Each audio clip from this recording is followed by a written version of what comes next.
Do you remember the character Pinocchio? The wooden puppet whose nose would grow longer every time he told a lie. Well, that story may not actually be as far-fetched as it may seem.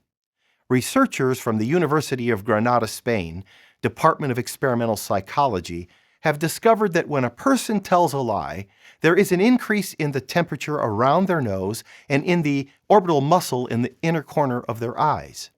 They are, of course, calling it the Pinocchio effect. Also, researchers at the University of Notre Dame performed a 10-week study and found that telling fewer lies can literally improve your health.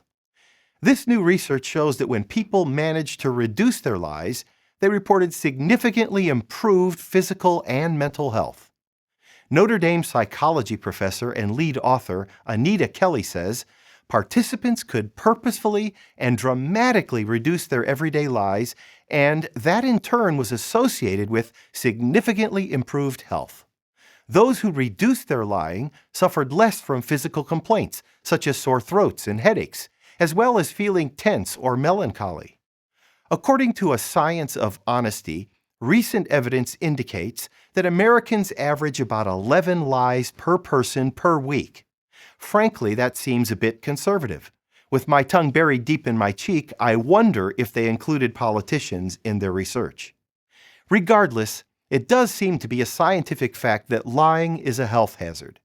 The old saying that honesty really is the best policy, especially when it comes to your overall health and well-being, holds up in this case. I always find it fascinating when scientific advances are touted as if some new truth has been discovered, only to find it has been revealed in the Bible many centuries ago. I like the way the Living Bible renders what the Apostle Paul wrote in Ephesians 4, verse 25.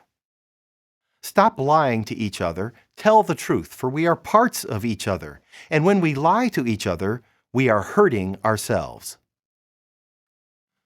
Paul also boldly stated in a letter he wrote to Titus that it is impossible for God to lie. Our triune God is not restricted by time, space, or any other physical force. As other scriptures show, with God, anything is possible. But perhaps we should say nearly anything.